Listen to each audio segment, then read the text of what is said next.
Welcome everybody. My name is Jay the Ether Dragon. I hope you're all doing well this fine day. How y'all doing? If you're asking questions, give me a sec. Let me explain. Hi, I'm back. I am so sorry for the massive delay between content. I got really freaking busy this week. Just these last few weeks. Holy crap. Everything's heading into finals, and I just haven't had time. I've been doing a lot of events with other people and whatnot, so yeah. So, what are we doing today? Well, I was recommended this game by a friend of mine. You know who you are. It is Moonfire, a Seeker's Saga, and this is a visual novel, so this is my first time. I turned the volume down a little bit. So this is my first time experiencing something like this. So we're gonna see how it goes, okay? Without further, I might have to remove my avatar from the corner based upon what's happening, like here, so that you guys can actually see things. I'm pseudo-transparent, funnily enough. Anyway, let's jump right in, shall we? Yep. Alright. Alrighty. We have always tried to walk the path of light, but they stole what hope we had. The moment they took him from us, immoralities akin to demonhood. Decay will devour them from death to dust. In the shadow of the moon, their dying breaths will burn, and their souls will bleed into the sky. Holy fudge! This goes hard. Chapter 1, The Sending. Ooh. Ooh. Hello. Dude, the soundtrack, though. The soundtrack, though. The soundtrack, though. Holy fudge. I awaken... Oh, hold on, let me double check that people can see. You really can't see this with me sitting here. Okay. Let's fix that. Let's fix this. Nope, we're gonna just load something. We're gonna move. I am going to go sit over here. Kind of. There's not gonna be a good place for me to sit, is there? Alright. Let's go! Pay no mind to the slug cat in the corner. Pay no mind. Pay no mind. Pay no mind. It's not a problem. I awaken with my hands amongst the sand. My head is pounding and my vision deeply blurred. I hear seagulls circling the shore, but can barely manage to see. I try to rub what feels like sea salt out of my eyes, only to introduce the sand that still covers me. I can barely move. It is at that moment I hear footsteps approaching me. I glance up at them, but fail to even make out the features of their face. I raise my arm up for help and feel an assertive grasp clench my wrist. I anticipate them pulling me up until I'm rolled over instead. I turn my face to the side and spit sand, barely able to breathe. I cannot muster enough strength to even move. Interesting. I feel hands grasp around my body, searching through my belongings. It is only then that I notice something within my pocket, just as they take it from me. For a while, all goes silence. I wonder, are they just going to leave me here to die? Probably. I try to turn to them and raise my hand for help. I don't care that they took anything. I'm just trying to... Uh-oh. What am I trying to do? My mind starts shuffling. I can't seem to keep grasp of what is happening. Before long, everything fades. Passed out again! This is gonna be very stupid with me as a scug in the corner. This should not be a thing. You really are alive. See, sis? Who was talking? Who is this? Hey, you're finally awake. Oh, Lord. There's the classic line. I can't believe it. Are you alright? How do you feel? Like I got hit over the head with a brick, thank you. Carriage. Ooh, fun. Ooh, fun. My vision slowly comes to as I weakly glance around. Propped against the corner, I sit inside a small, semi-enclosed wagon. Across from me, is what appears to be two elves, a boy and a girl. The boy elf, both smaller and younger than the other, looks at me with excitement. The girl extends her palm out to me with a moist rag atop it. Okay. Please take this. It might help with your fever. I raise my hand in protest, but she gives me no choice. She tosses it into my lap and leans back against her side of the cabin. Interesting. Glad we found you when we did. The birds look eager to pluck at you the second you stopped breathing. Oh, fun. I did die. The wagon teeters consistently as small silence ensues, only to be disrupted mere moments later. The young elf leans in towards me, eyes burning with strange curiosity. So, like, what even are you? Well, normally I'd say a dragon, but,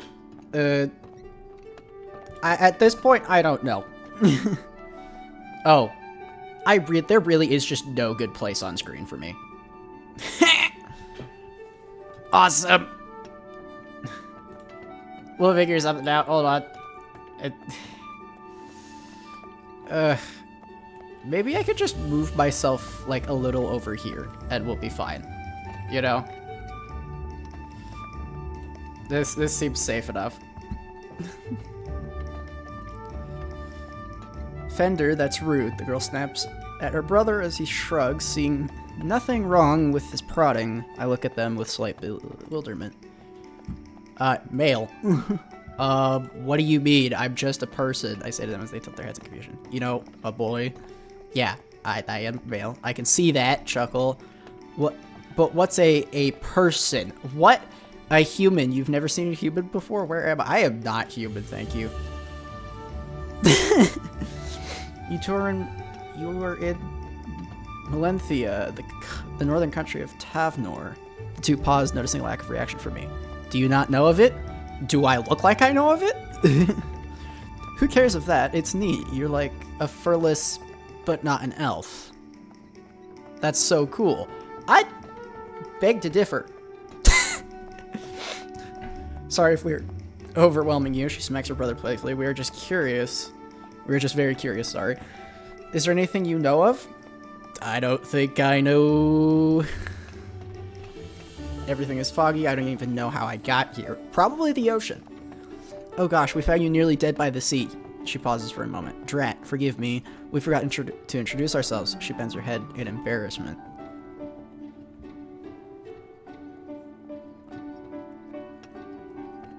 Your choices appear here. Any grayed out choices cannot be selected during that moment. Okay, confirm.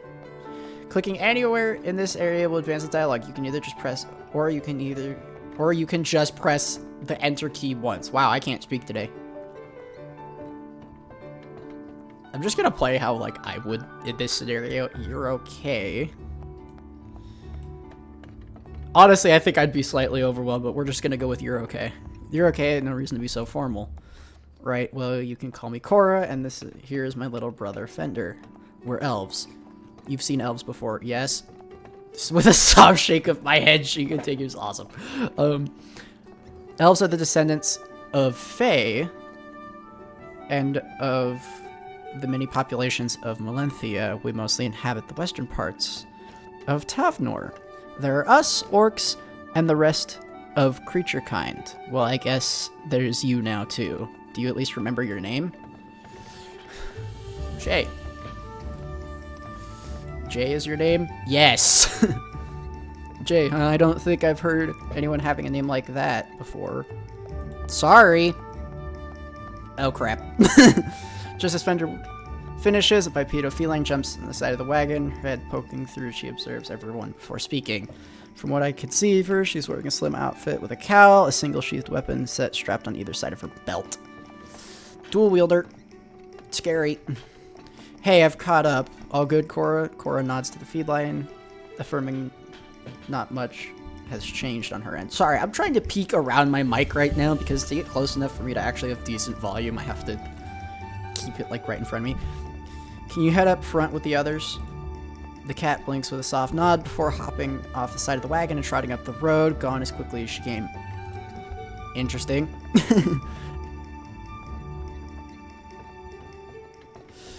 After she leaves, I turn to Cora and Fender once more.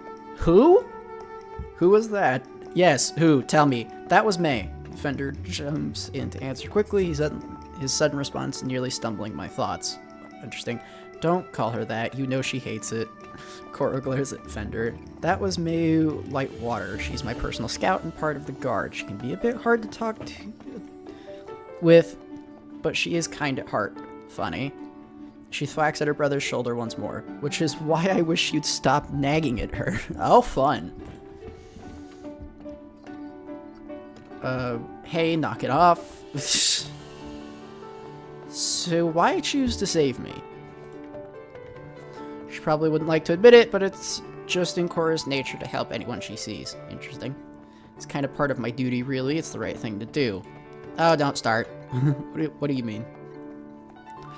I am to be the next Seeker, and if I can't follow the path of Oswin, what kind of elf does that make me? What? What is a Seeker? Explain. It is a tradition of Melenthia. There is a lot to it, but we mainly seek the path of Aswin to find her light and share it. Is this some sort of light deity? Is that what I've walked into now? Who is Aswin? She is the goddess of light and warmth. Yep. She is the mother of all existence and the creator of the gods. Cora points to the sun above. She looks over us every day and reminds us we are not alone. I'm getting Okami vibes from that. I see. Very nice response, me. Very nice response. You're doing so well. Where are we headed? Back home to Havenhearth. We were called back. Fender falls silent as he hangs his head. I look to Cora for more, but she stares outside the window with her arms crossed. I notice in her hands the raveled linen of her robes as she bunches it in distress. I assume that now is not the time to pry on their discomfort. You know, probably because they fricked up. Before we go further. Yep. Okay. This is. Yep. The game auto-saves periodically. Save profiles will open up later, but are limited. Beyond that, your choices will hold weight, so choose carefully. Yay! Fumbling through my pockets, I am surprised to find a few slivers of gold, not silvers of gold. Jeez, Jay. Learn to talk. Learn to speak, man. The person after... There's really no good spot for me on screen. Hold on. Give me a sec. I will be the... I'll be in the corner. Don't mind me. Let me just turn myself around. Okay. There we go. Uh-huh. Oh, now my ears are in the way. Fudge.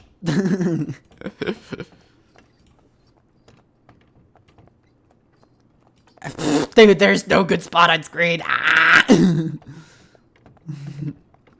There's no good spot for me. Fudge, man. There we go. I'll just sit in the corner. Alright, now that I'm done screwing with OBS. Now begins a short roll for your character. The amount of stats will grow as you explore. First, roll a d20 for gold. Roll for gold! 0 through 5, 6 gold, 6 through 10, 12 gold, 11 through 15, 16 gold, 16 through 20, 25 gold. Give me money. Hey! Money. Now you have two choices. You can roll one for one random stat increase or two random stat increases, but one stat decrease. I will... Don't worry, stats will be described in time. You can look them up in lore book. Increase the stat. Can I have the lore book, please? Player stats. Okay. Strength, agility, arcana, charisma, rogue luck. Okay, cool. I will roll for... I'll roll 2 random stats and lose 1 stat. Every RPG character has their weaknesses. Click to roll. 14. Okay. +1 to rogue. Natural 20. +1 to luck. Are you setting me up to be a thief? Uh-oh. Is that luck again? Oh, come on! Confirm your character. Can I reset? that's I'm sorry. Okay, 13. That's fine. I didn't need 25 gold anyway. Okay, let's roll 2 random stats. Okay. 16. +1 rogue. Okay. Don't do this to me again. Okay. 10.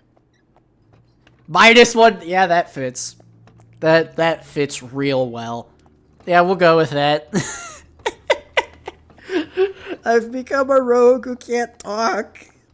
Bro, my actual character class in D&D is wizard. What are you doing to me? I need to be arcana and intelligence. Click to save. I did click this. I did in fact click to save. Game saved. Because all else to say as I graze through the window towards the sky, a moon hangs full and well lit in the day. Thin clouds roll across a breeze that swipes through the wagon.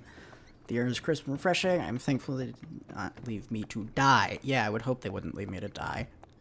Suddenly, Cora's attentive tone heightens my awareness back inside the wagon. Did you see that just now, Fender? She pats him on the shoulder sharply. She pats his shoulder sharply, geez, and points out the window into the thicket of trees. Let me just check my character positioning. I am still tidy. Huh? See what? There, in the trees. I could have sworn I saw something. Nah, there's nothing there, Cora.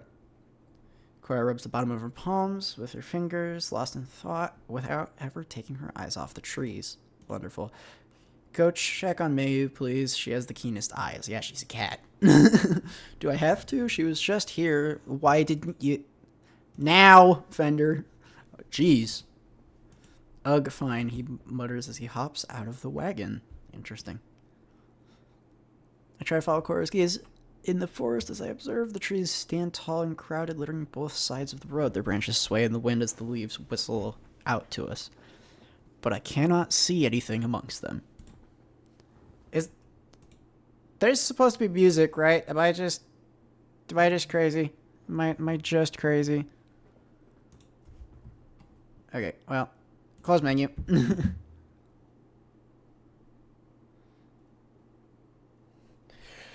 Oop, hold on. I get it.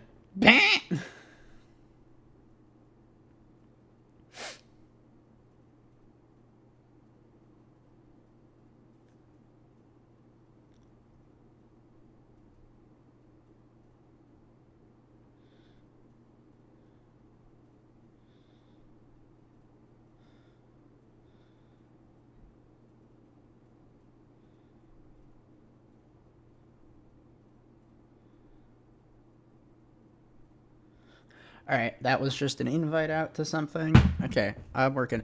Okay, just as Cora seems about to speak, the wagon abrupt... Okay, hold on.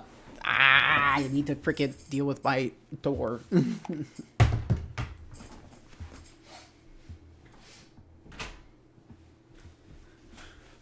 Door dealt with. I'm not gonna get scrambled in while I'm recording. Okay.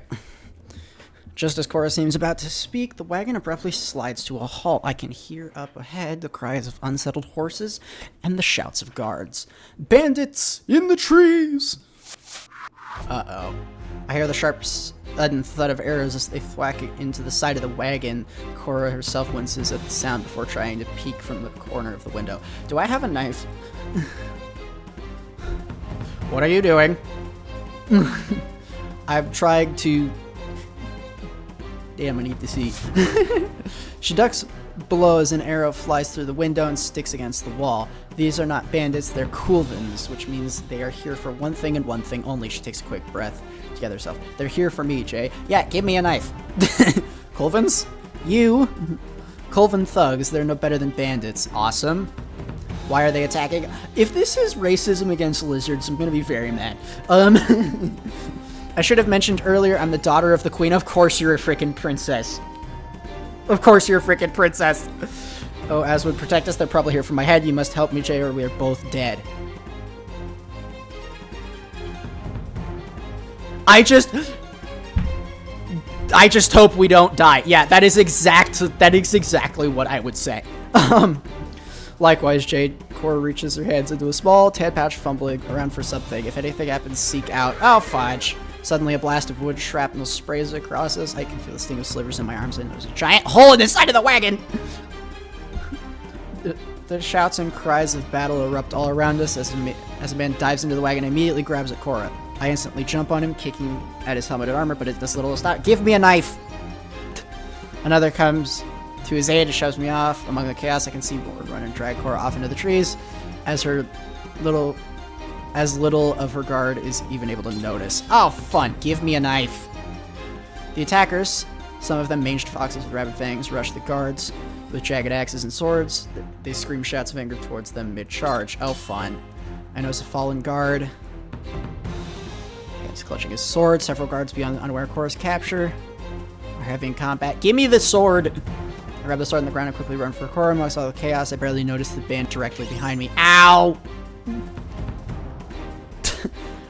Before I can react, he chucks a throwing axe that grazes my shoulder and flies into the trees behind me. Ow!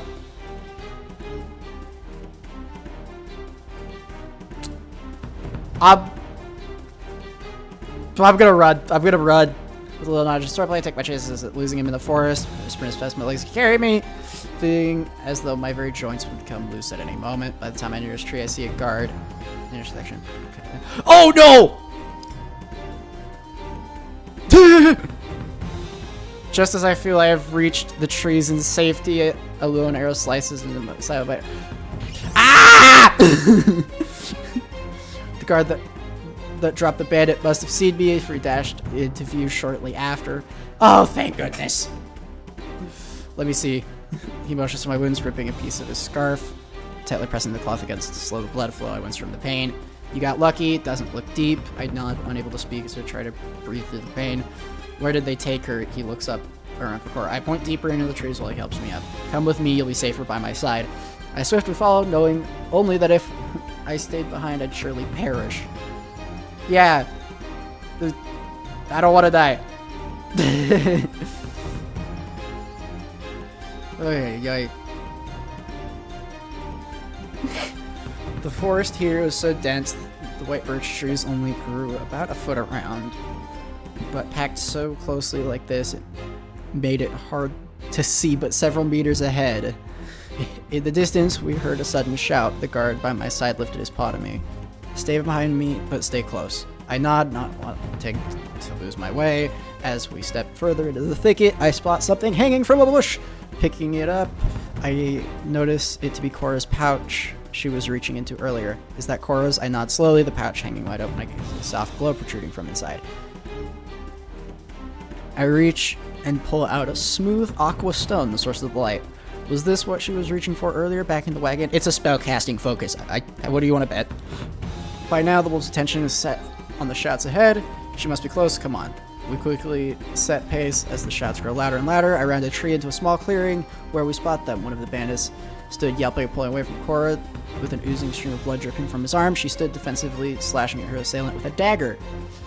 The fox drew his sword as the two other bandits turned their attention to us. The wolf put his paw to me, signaling he could take care of it. The fox leapt at him with his dagger as the guard parries the blow with a simple flick of his blade. The dagger flies into the trees, into a tree but not far.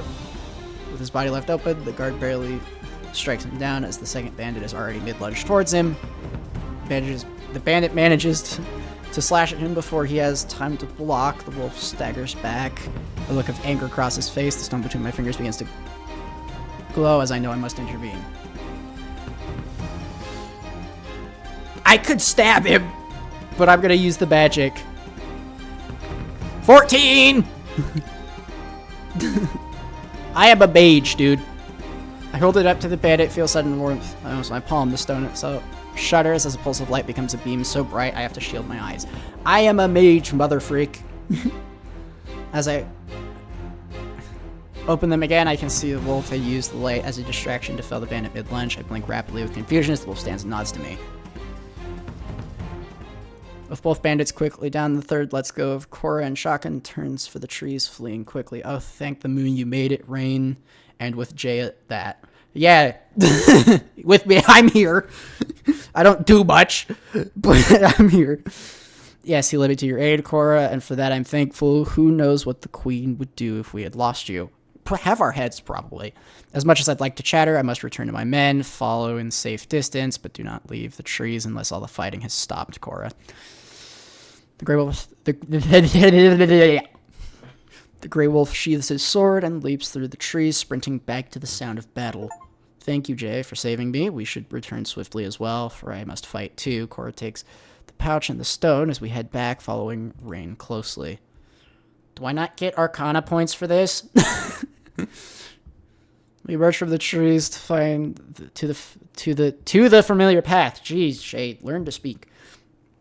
Most of the bandits now lay dead within the with the Queen's Guard scattered about, collecting weapons or leaning against the wagon, tending to their wounds. Who's the bear? The particular guard stands out to me as she walks over to a bandit sitting on the ground. He barely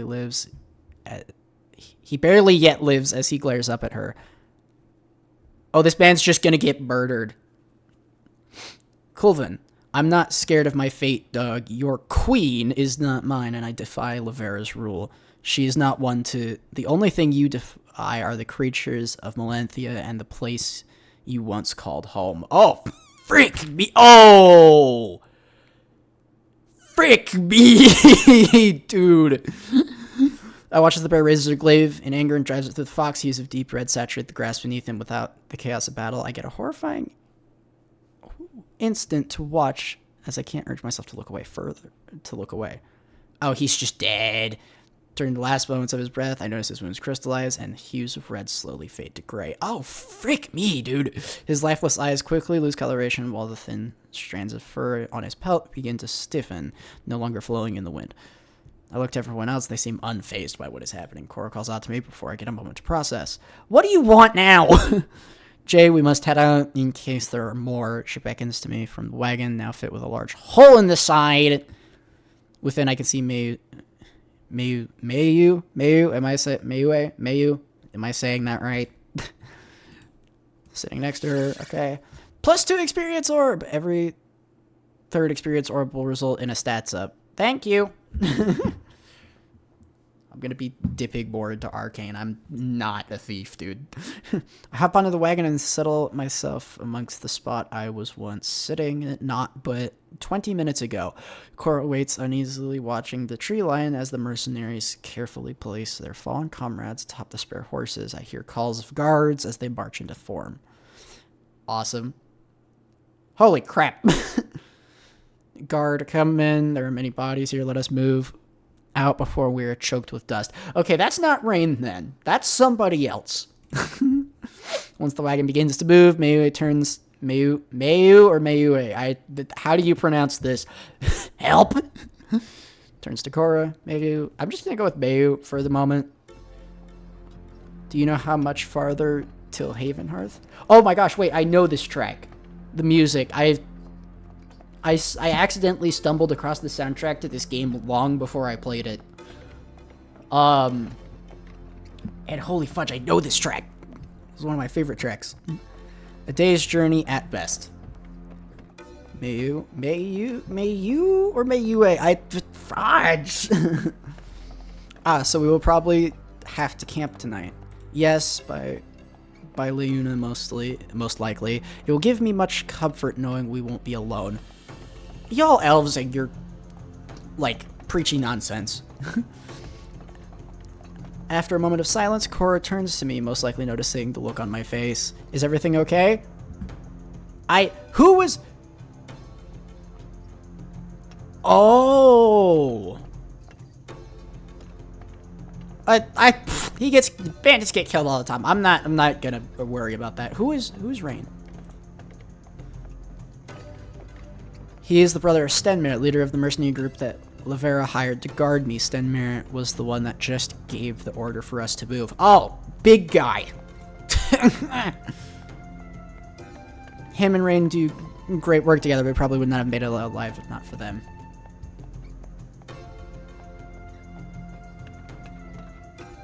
It's good that you have the buyers.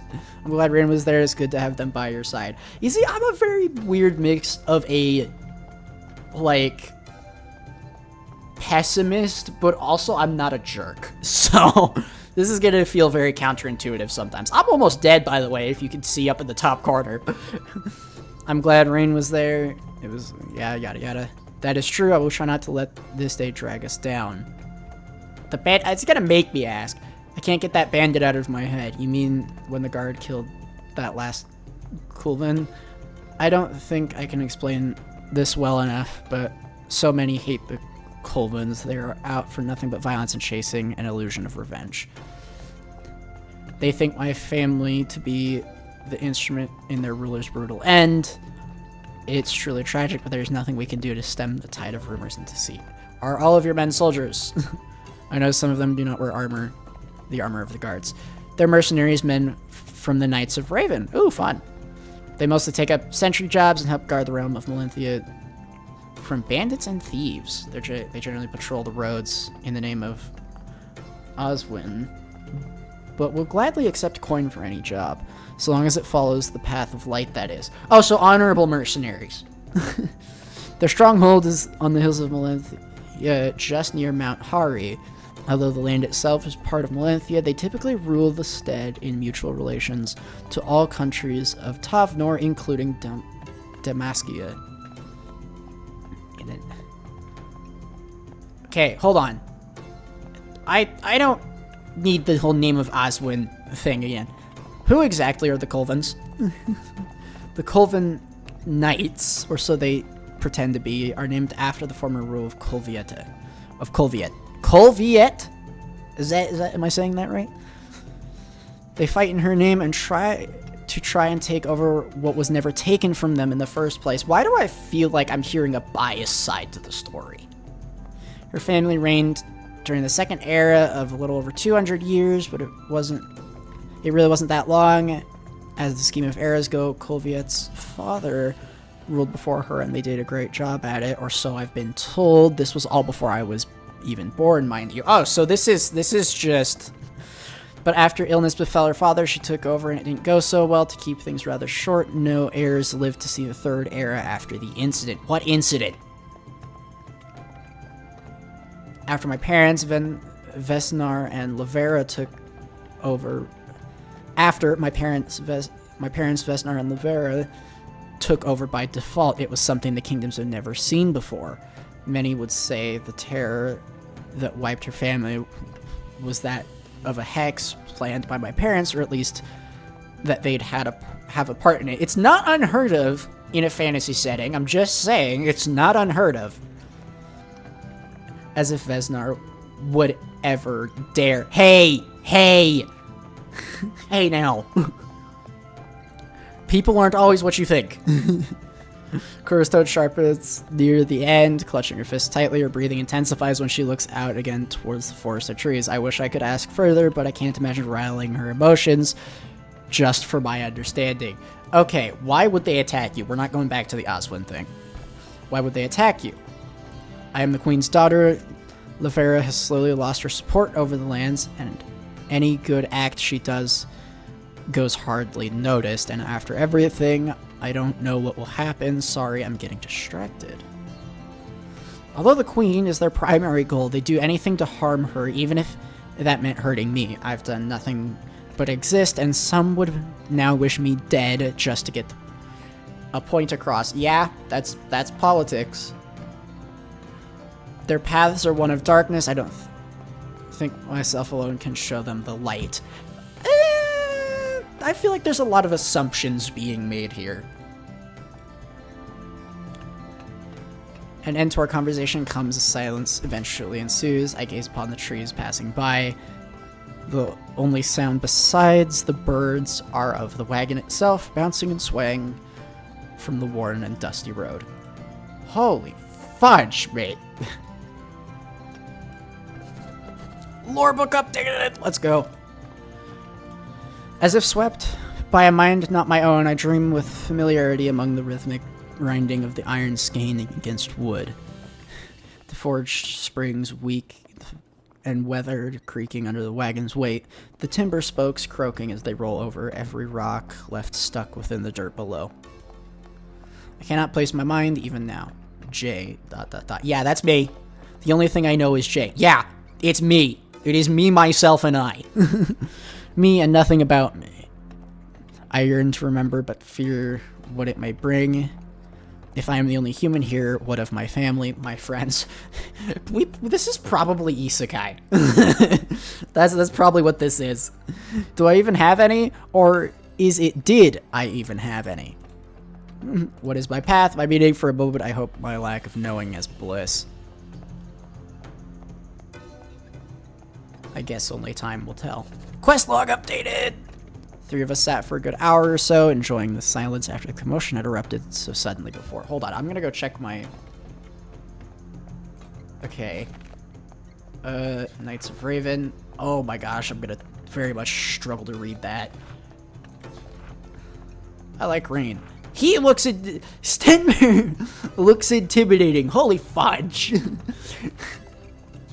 Core, Defender... Okay, that's great.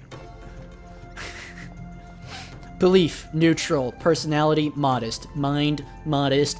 You will find I am a pessimist. Honor, 40. What is honor, anyway? It's fine that I have no charisma. I'm not good at things, honestly. I'm not good at speaking. The 3 of us sat for a good hour or so, enjoying the silence after what commotion had erupted so suddenly before. Thinking of Leon, have you ever been before me? I would guess you to know more of my journeys than even myself. I know little of where you take me, but that I follow. Jeez! I am from Zemir, as you know. I had barely set foot in Melenthia when I had joined you and Lavera's company. I was thinking you may well enjoy the quiet riverside. You must not know me well then. Jeez, harsh. Oh, a Zemirian forest cat more drawn to the bustling markets and tavern bards? Yeah, probably. Not all forest cats settle among the countrysides. And a bard? Eh. I mean, bards are bards. You are right, I seem to know little of your interests which you care to share. Another time, perhaps. Oh, alright. Jeez. After, Cora turns to me noticing something. Jay, you're hurt? Yeah! Yep, it hurt, but I had not expected it to continue bleeding. Yep, well, I'm just bleeding out over here, it's fine. You should have told me. She reaches into her bag and digs around before pulling out a small vial gleaming with red ooze inside. Here, she says as she leans forward to help.